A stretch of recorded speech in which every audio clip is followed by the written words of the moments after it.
Good morning. Thanks for showing up and coming today to hear about the new book of the Hidden Scrolls Mysteries. This one is called The Great Escape.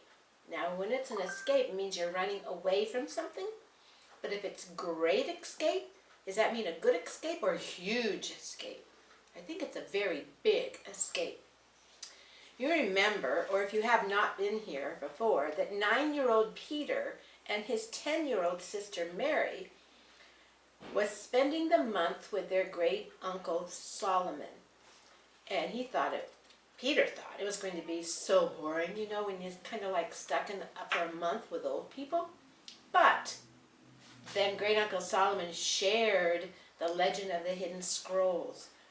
And soon they found out that these scrolls held secrets and that would lead to them to travel back in time.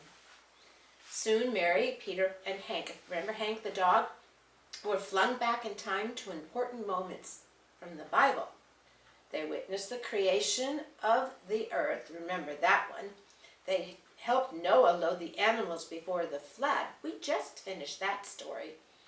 They saw amazing things and had exciting adventures, all the while trying to solve the secret of the scrolls. Now, Peter and Mary are ready for their next adventure as soon as they hear the lion's roar. Chapter 1. Something's different. Peter stared at the shiny suit of armor standing at the entrance to the hallway leading to great Uncle Solomon's library. Something was different. He just couldn't figure out what. Peter slowly reached toward the lion's head on the shield. Ruff! Hank barked and tilted his head. You know how dogs kind of do that? It's kind of cute. Something was definitely different. Mary! Shouted Peter. Don't shout, said Mary. I am right here. Peter turned and saw Mary sitting in the comfy leather chair, reading a book, of course. Mary put her book down. What are you looking at? Something is weird, said Peter, and I can't figure it out. Mary walked over and looked up and down the armor. The sword. What about it? It used to be by his side, said Mary. Now it is pointing that way. Oh, that's strange, said Peter as he rubbed his chin. He stepped back. He had always assumed that the armor was just armor, but now he wasn't so sure. I wonder what he's pointing at. Mary looked at the direction of the sword. It looks like he's pointing down the hall. Peter turned. Well, we haven't explored this one. Mary walked back to her chair and plopped down. Have fun, I'm going to finish my book. Are you kidding, said Peter. A suit of armor is pointing its sword down a mysterious hallway and you want to read a book? Mary looked up thoughtfully. Well, maybe it will lead us to another adventure. Peter grinned and grabbed the big leather bag with the adventure journal inside. Let's go! Ruff, ruff. Hank barked and ran down the hall. Peter and Mary were close behind him, and Hank stopped in front of the third door on the right, and he barked.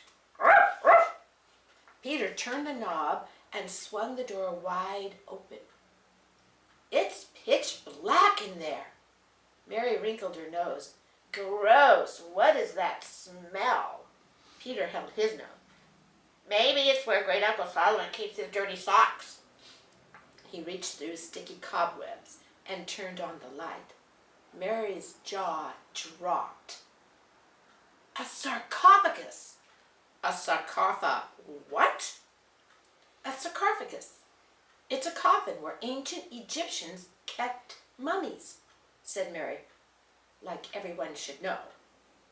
Oh. Peter walked over to the colorful stone box.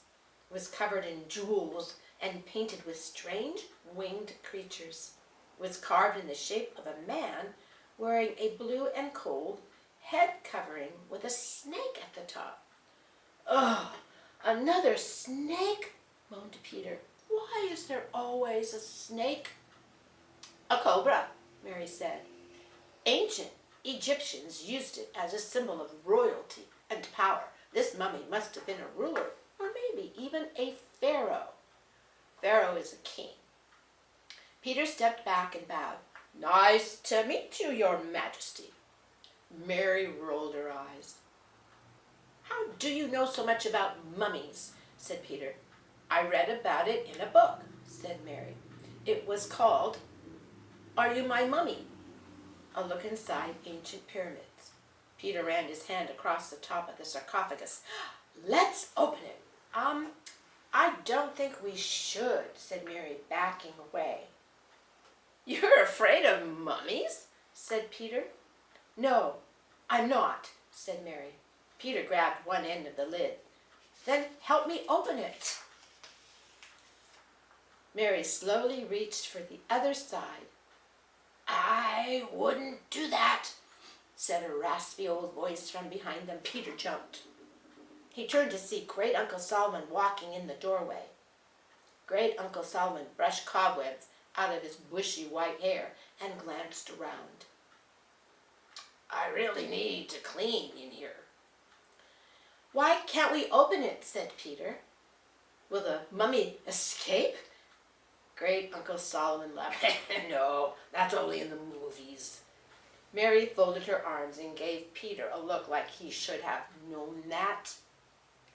"That mummy has been dead for thousands of years," said Great Uncle Solomon. "I don't think you'll like how he smells." Hank sniffed the sarcophagus and jumped back. Great Uncle Solomon held out 2 apples. "Here, I brought you a snack." Peter shoved them into the big leather bag. "Thanks, I'll save them for later." "I can't believe you're not hungry," said Mary. "You're always hungry." Peter pinched his nose. "The smell ruined my appetite." "Take a look around the room," said Great Uncle Solomon. "It's filled with treasures and artifacts from my explorations in Egypt. You might even find something to help you on your next adventure." Peter walked over to a shelf and picked up a dagger. That's a knife. A dagger with jewels on the handle. He slipped it in his bag. Mary unrolled a scroll and her eyes lit up. "Maybe we should take this map." Peter stuck it in the bag. Roar! A lion's roar echoed through the house. Great Uncle Solomon grabbed a flashlight and some binoculars and handed them to Peter. "Every good explorer needs these." Roar! "Let's go," said Peter. He hung the bag over his shoulder, ran down the hallway, and past the suit of armor. They skidded to a stop at the library doors. Peter reached for the lion's head handle and turned. Click. Peter swung the door open, and they ran into the library. Mary shuffled through the books and pulled out the red one with a lion's head painted in gold on the cover. The bookshelf rumbled and slid open to reveal the secret room. It was dark except for the glowing clay pot in the center that held the hidden scrolls. Do you know that? Mary ran over to the pot. "I want to pick the scroll this time." "Be my guest," said Peter. Mary closed her eyes and grabbed one. "What's on the red wax seal?" said Peter. Mary squinted. "It looks like a triangle." "Let's see where it takes us," said Peter. Mary broke the seal, and suddenly the walls shook, the floor quaked, and books flew off the shelves. Peter grabbed Mary's hand. "Here we go!" The library crumbled around them. Then everything was still, quiet, and hot. Very hot. Chapter 2, The Golden Door. "It's so hot," said Peter. "Remember last week when it was so hot here?" Mary shaded her eyes with her hands. "The sun is really bright." Peter spun around. There's nothing here but sand. Guess where they are? We must be in the middle of a desert, said Mary. We just got here and I'm already thirsty, said Peter. Well, did you pack any water? No, said Peter. We only have the apples. Mary wiped sweat from her forehead. Let's find some water. Ruff! Hank barked and took off, kicking up the sand behind him. He ran to the top of a sand dune and spun in circles, barking. Did you find water? Peter shouted. He climbed up the tall sand dune. Sand dune is like a hill, a small hill, or a pile of sand. Sometimes they can be pretty big. Mary, come look! Peter tapped his foot as Mary slowly climbed the dune. He couldn't believe how slow she was, especially with all her karate training. Mary finally reached the top and took a deep breath. What is it? Peter pointed at a tall pyramid in the distance. I think I found Egypt. Mary's eyes widened. I've always wanted to go to Egypt. I can't believe I'm actually here. Let's go, said Peter. Mary took off running toward the pyramid, and she beat Peter and Hank there. So maybe she isn't so slow after all. I didn't know you could run so fast, said Peter. Well, let's explore, said Mary. How do we get in? Did any of your books tell you? Well, there should be an entrance, she said, but I don't see one. Hank sniffed along the base of the pyramid, and he started digging and flinging sand everywhere. Peter joined him and found a tiny entrance into the rock. He bent down and squeezed through, and Mary and Hank followed. Mary stood up and brushed off the sand. It's dark in here.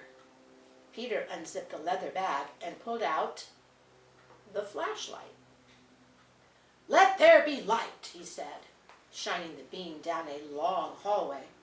The floors and walls were made of large stones covered in paintings of people and strange animals.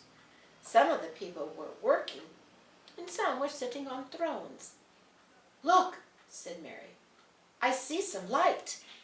They ran to the end of the hall and turned the corner to see another long hallway with torches lighting the way. Mary grabbed one. A torch is like a big, huge candle on the end of a stick. Hank ran in front of them and barked, of course. Peter followed closely behind him, and around the next corner they found a tall, golden door.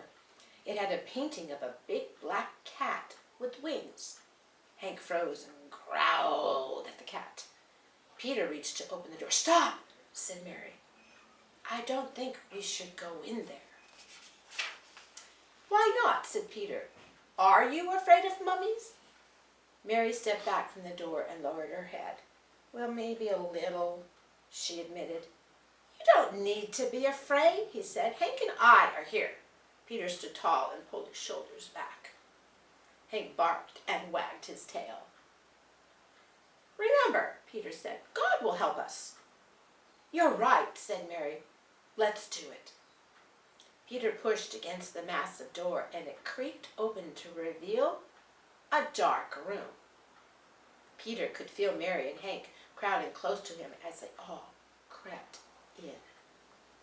He swept his flashlight around the cavernous space. Paintings covered the walls all the way up to the high ceiling, which had a large eyeball painted in its center. Peter felt like it was looking at him. Mary walked around the room with her torch. This is amazing. Look at all these treasures. The light of Peter's flashlight glittered on jewel-covered vases and statues. Hank barked at something in the center of the room. Peter followed Hank's bark with his light. Look, Mary, a sarcophagus. It looks just like the one Great Uncle Solomon found, said Mary. She looked around again. This room must be a tomb. Let's open it, said Peter. He grabbed the lid, but it wouldn't budge. He unzipped the leather bag and pulled out the dagger. "Be careful," said Mary. Peter slid the dagger into a crack under the lid. Pop! The lid moved. Peter and Mary slid it open and looked inside. There was a mummy wrapped in white cloth. "Yikes!" Peter stepped back, and then he leaned forward. "Hey, it smells like cinnamon." He put the dagger back in the bag. "Let's put the lid back on," said Peter. "I'm getting a strange feeling." "Me too," said Mary. "Maybe we shouldn't have opened it." She helped him slide the lid back in place. Hank turned away and growled. "What is it?" said Peter.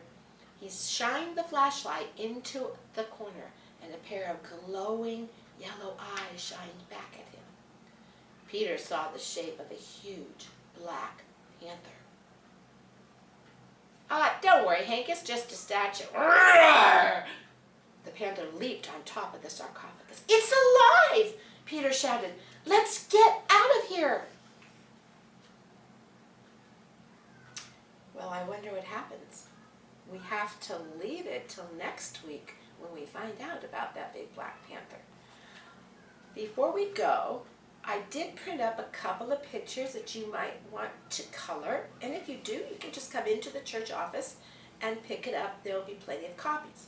One is a very simple drawing of pyramids that you can add stuff down here, or your thoughts, or your own secret scroll message. Maybe we'll turn it into a scroll later. Or there's a sarcophagus picture. So a sarcophagus is like a coffin, and inside would be the mummy, the body of the person who died, all wrapped in white. And they would have special vases, and everything was very, very jeweled. Lots of jewels and gold in there. And finally, I have another pyramid picture that's even simpler, but it still has a place for you to write your own secret message. You could put some palm trees or a camel, because it's the desert and the sun. They do those lines so that you know it's very hot in Egypt. It's even hotter than here in Lakeside. So that's there. I'll have some more pictures because I can find a picture of the Black Panther, of that big Egyptian eye, and of, well, we'll see. Maybe something else. Maybe a pharaoh. So stay tuned. Next week it'll be chapter 3, the Black Panther, and chapter 4, so many snakes. Until then, thank you for listening. Thanks for coming. Remember, God will help you. Trust Him. Stay safe and keep each other well and healthy. Until next time. Bye now.